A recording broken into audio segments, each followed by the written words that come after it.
Perkenalkan, nama saya Andriani Veronica Sinaga. Di sini saya ingin mengonseling seorang remaja yang mengalami masalah dalam dirinya, yaitu masalah depresi yang diakibatkan oleh broken home antara kedua orang tuanya. Baiklah, ikuti kami di video selanjutnya. Baiklah, di sini saya akan memulai untuk mewawancarainya. Seorang remaja yang berinisial RS berusia 18 tahun. Baiklah, saya akan memulainya. Yang pertama, ketika kapankah orang tua kamu mulai broken home? Itu pada saat saya umur 13 tahun. Oh, seperti itu. Lalu pada saat itu kelas berapa kamu? Saya itu baru kelas 1 SMP. Oh, baru kelas 1 SMP ya. Apa faktor yang mengakibatkan kedua orang tua kamu itu broken home atau bertengkar? Ya, faktor yang paling utama itu dulu itu adalah faktor ekonomi. Di mana ibu saya ini kehilangan pekerjaan, dia dipecat, jadi semuanya itu tanggungannya diberikan kepada ayah saya. Dari situ ayah saya sering-sering marah-marah pulang kerja. Saya tidak tahu entah dia karena kecapean atau karena apa, saya juga tidak tahu Tapi mulai dari saat itu ayah saya selalu bertengkar dengan ibu saya, selalu marah-marah. Kedua itu faktornya itu karena berbeda pendapat Semenjak saat itu ayah dan ibu saya itu selalu berbeda pendapat, sering bertentangan seperti itu Berarti yang mengakibatkan orang tua kamu bertengkar itu karena masalah ekonomi ya, dan berbeda pendapat. Ya. Seperti itu ya. Waduh, sekali. Terus ketika mereka bertengkar, hal-hal apa yang sering mereka lakukan? Tindakan apa yang mereka lakukan antara ayah kamu dan ibu kamu seperti itu? Yang pertama itu pastinya cekcok ya ada yang menyebut seperti itu. Kadang juga ayah saya ini karena tingkat emosinya sangat tinggi, sehingga dia melihat barang, apa yang dilihat barang dia mencontohkan seperti itu sehingga itu membuat kami dan ibu saya itu terkejut begitu Kasihan sekali ya. Ya. Lalu ketika keluarga kamu broken home, kamu tinggal dengan siapa? Apakah kamu ikut dengan ayah atau ikut dengan ibu kamu? Saya lebih memilih ikut dengan ibu saya Saya dan ibu saya beserta saudara saya pergi ke tempat rumah nenek Jadi kami semuanya itu lebih memihak kepada ibu Oh, jadi kalian mengikuti ibu seperti itu dan tinggal di rumah nenek. Iya. Seperti itu. Lalu bagaimana kehidupan keluarga kamu setelah mengalami broken home ini? Ya pastinya sangat sangat buruk ya karena yang dari dulunya itu kita itu selalu rukun, selalu bisa bersama, tapi sekarang kita tidak pernah merasakan yang namanya kasih sayang dari kedua orang tua, terlebih dari ayah kami kami tidak pernah merasakan kasih sayangnya semenjak broken home, karena ayah saya juga jarang menghubungi kami seperti itu Seperti itu ya. Berarti udah hilang kontak seperti itu. Iya saya bilang seperti itu. Lalu bagaimana pola asuh antara kehidupan kamu yang sebelumnya dan setelah sekarang? Apakah ayah kamu dan ibu kamu tetap memberikan tanggung jawab atas kebutuhan hidup kamu seperti itu? Iya, mulai dari kejadian itu yang paling berperan itu ibu bukan ayah. Sedangkan ayah itu kehilangan kontak seperti itu ya jadi nafkah apapun tidak ada diberikan oleh ayah karena semua itu sudah ditanggung oleh ibu. Jadi ibu yang bekerja keras sendirian.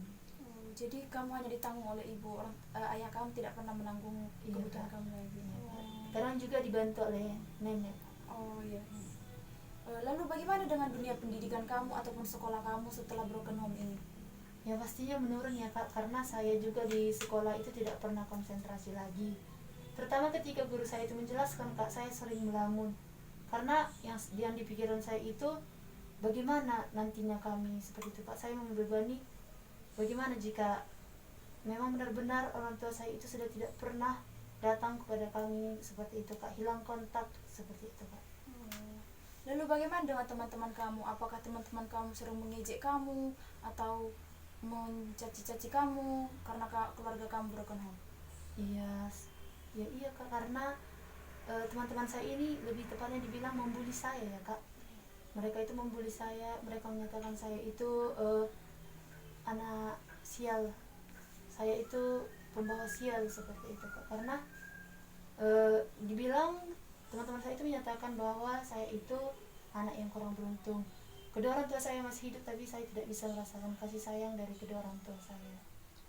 Lalu hal-hal yang paling menyakitkan apa yang pernah teman-teman kamu katakan kepada kamu yang mungkin membuat hati kamu sangat sakit dan down seperti itu?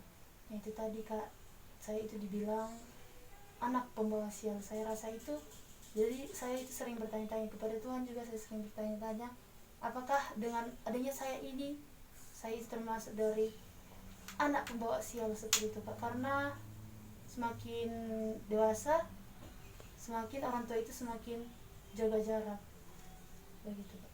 Aduh, kamu jadi berpikiran ke arah situ ya? Iya. Aduh, bagaimana kamu dapat semangat menjalani hidup kamu setelah broken home ini? Bagaimana kamu bisa hidup dan menjalani hari-hari kamu? Saya itu semangat Kak, itu karena ibu saya Kak. Karena nasihat-nasihat dari ibu saya Kak. Karena selama ini ibu saya yang selalu menasihati saya, memberikan saya nasihat supaya saya itu bisa sukses, supaya orang-orang juga tidak memandang saya itu sebelah mata gitu Pak. Iya ya. Lalu pernahkah kamu mencoba suatu hal yang mungkin menyakiti diri kamu karena kamu mengalami masalah? Apakah kamu pernah mencoba hal-hal yang misalnya seperti bunuh diri seperti itu? Iya, saya pernah melakukan hal itu Kak, dan saya tahu itu adalah hal yang paling bodoh yang pernah saya lakukan. Saya pernah mencoba bunuh diri karena itu pada saat itu saya merasa saya sangat stres Kak. Pikiran saya itu terbebani oleh orang tua saya itu Kak, karena cacian, bulian yang diberikan teman-teman saya kepada saya, sehingga saya tidak dapat keluar dari rumah. Saya selalu mengurung diri di kamar Kak, sehingga itu membuat saya itu tidak mudah bergaul. Waduh, kamu sampai mencoba hal-hal yang seperti itu ya? Ya ampun. Lalu menurut kamu, apakah mungkin kedua orang tua kamu itu bersatu kembali? Apakah mungkin mereka ngumpul seperti dulu lagi? Ya, bisa dibilang ada kemungkinan kecil Kak, tapi melihat kedua orang tua saya ini selalu bertengkar setiap jumpa seperti itu Kak, selalu beda pendapat dan menimbulkan pertengkaran, itu membuat jadi kemungkinan kecil seperti itu Kak, tidak bulat seperti itu Kak. Jadi itu hanya kemungkinan kecil untuk bisa bersatu lagi. Berarti kamu tidak yakin kedua orang tua kamu bisa bersatu kembali seperti dulu? Iya Kak, tapi bisa jadi mungkin Kak. Mengharapkan yang terbaik ya. Iya Kak. Lalu doa-doa apa yang sering kamu panjatkan kepada Tuhan untuk kedua orang tua kamu? Iya, doa saya itu ya untuk kedua orang tua saya itu diberikan kesehatan Kak. Diberikan juga panjang umur Kak, walaupun kami tidak bisa bersama lagi, terlebih lagi kepada ayah saya Kak. Dan saya juga berdoa Kak agar ayah dan ibu saya ini Kak bisa bersama lagi seperti dulu. Saya merasakan kasih sayang dari kedua orang tua saya itu sangat menyenangkan bagi saya. Lalu setelah kejadian ini, setelah masalah ini, setelah broken home ini terjadi dalam keluarga kamu, pelajaran apa yang bisa kamu ambil? Pelajaran apa yang kamu dapatkan dari sini? Setelah saya pikir-pikir Kak, ternyata pelajaran yang saya ambil itu bahwa keluarga adalah harta yang paling berharga Kak. Jadi keluarga ini adalah peran utama dalam kehidupan saya. Keluarga ini yang menyayangi saya dulunya, memberikan saya nasihat yang paling baik Kak. Jadi itu Kak, keluarga adalah harta yang paling berharga. Ya, itu sangat betul sekali. Lalu pertanyaan terakhir saya, apakah pesan kamu yang ingin kamu sampaikan kepada remaja-remaja, terutama remaja-remaja pada saat ini ya? Apa pesan-pesan yang kamu sampaikan tentang keluarga mereka, tentang orang tua seperti itu? Ya, pesan saya Kak, apalagi mereka masih lengkap memiliki kedua orang tua Kak dan masih bersama, untuk selalu mendengarkan didikan orang tuanya. Karena yang pengalaman saya yang saya rasakan, ternyata jika kedua orang tua itu berbeda pendapat sampai ke broken home, itu sangat menyakitkan Kak. Yang paling utama itu adalah kasih sayang itu tidak pernah datang lagi Kak, seperti itu. Dan juga memihak kepada satu ayah atau ibu seperti itu Kak, karena tidak bisa disatukan kembali. Betul, tentu saja sangat sulit ya mau pilih ibu kah atau ayah kah, apalagi sama-sama menyayangi kedua orang tua ya. Iya Kak. Oke. Oke, baiklah, terima kasih kepada saudari RS yang telah mau terbuka, mau cerita, curhat kepada saya. Saya sudah mendengar semua keluhan kamu, semua cerita tentang keluarga kamu. Baiklah, saya ingin memberikan sedikit solusi kepada kamu, bagaimana kamu kuat untuk menghadapi, menjalani hari-hari kamu, agar kamu tidak patah semangat. Nah, solusi saya kepada kamu, sebaiknya kamu itu tetap kuat.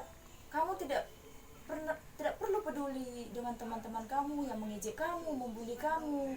Meskipun keluarga kamu seperti ini, keluarga kamu hancur, berpisah, bercerai seperti itu, kamu tidak boleh menyalahkan diri kamu. Kamu tidak perlu mendengar kata-kata teman kamu yang mengatakan bahwa itu semua karena kamu. Itu tidak benar.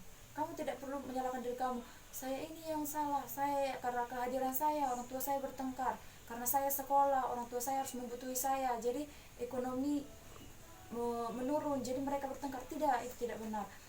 Kamu tidak perlu menyalahkan siapapun. Kamu jangan menyalahkan Tuhan. Kamu jangan mengatakan Tuhan itu jahat, Tuhan itu tidak sayang kepadaku, Tuhan itu benci kepadaku, Tuhan menghukum aku, Tuhan memberikan kepadaku suatu cobaan yang sangat luar biasa, yang hampir membuat aku menyerah. Jangan sampai berpikir demikian. Kamu harus tetap semangat. Kamu jadikan ini sebagai penguat kamu. Tuhan justru lebih sayang kepada kamu. Tuhan memberikan kamu pencobaan ini bukan karena Tuhan benci sama kamu. Tuhan itu ingin kamu bagaimana kuat untuk menjalani hari-hari kamu, bagaimana kamu kuat tahan dalam pencobaan, bagaimana kamu melewati semua pencobaan ini. Ketika kamu bisa melewatinya, Tuhan akan bekerja atas kehidupan kamu dan mengangkat semua permasalahan kamu itu. Dan percayalah, Tuhan membuat pergumulan seperti ini, tapi Dia juga yang akan menyelesaikannya nanti. Tuhan yang akan campur tangan dalam permasalahan kamu itu, seperti yang tertulis dalam Ulangan 31 ayat 8 yang dikatakan demikian, sebab Tuhan Dia sendiri akan berjalan di depanmu, Dia sendiri akan menyertai engkau, Dia tidak akan membiarkan engkau, janganlah takut dan janganlah patah hati. Nah, meskipun keluarga kamu, kedua orang tua kamu membekaskan luka, membekaskan hal pahit dalam kehidupan kamu seperti ini, kamu tidak perlu kecewa. Tidak perlu kamu sangkali berapa banyak air mata yang kamu keluarkan, seberapa berat beban kamu, tidak perlu kamu sangkali. Tetapi tetaplah kamu menyandarkan diri kamu, menyerahkan diri kamu hanya kepada Tuhan. Kamu harus tetap kuat, semangat. Kamu harus menunjukkan kepada teman-teman kamu, meskipun demikian nanti saya harus bisa sukses, saya harus bisa berhasil, dan suatu saat saya harus bisa mempersatukan kembali kedua orang tua saya, seperti itu. Kamu harus semangat. Nah, seperti yang dikatakan dalam Ulangan 31 ayat 6, dikatakan demikian, kuatkanlah dan teguhkanlah hatimu, janganlah takut dan janganlah gemetar karena mereka. Sebab Tuhan Allahmu, Dialah yang berjalan menyertai engkau, Ia tidak akan membiarkan engkau, dan Ia tidak akan meninggalkan engkau. Dan yang terakhir ayat Alkitab yang satu lagi, dikatakan dalam Yakobus 1 ayat 12, berbahagialah orang yang bertahan dalam pencobaan, sebab apabila ia tahan uji, ia akan menerima mahkota kehidupan yang dijanjikan Allah kepada barang siapa yang mengasihi Dia. Nah, ayat Alkitab ini sudah sangat memberikan semangat. Kamu harus rajin membaca Alkitab, kamu harus rajin beribadah, sehingga kamu tidak depresi, tidak frustasi, karena semua jawaban dari setiap pertanyaan-pertanyaan dalam kehidupan kamu semuanya telah dijawab di dalam Alkitab. Nah, baiklah, kamu bisa tumbuh menjadi pribadi yang lebih dewasa dan lebih kuat lagi nanti. Jangan pernah mencoba hal-hal seperti hal-hal yang buruk yang mengakibatkan hal negatif pada diri kamu. Baik, karena terima kasih kepada kamu yang telah siap untuk saya wawancarai dan terbuka tentang masalah kamu. Saya juga mengucapkan terima kasih kepada kakak yang telah memberikan saya solusi, memberikan saya saran untuk menjadi lebih baik ke depannya. Dan juga terima kasih Kak atas ayat-ayat penguat bagi saya ucapkan terima kasih kepada kakak. Ya, terima kasih kembali. Saya ucapkan terima kasih dan shalom. Shalom.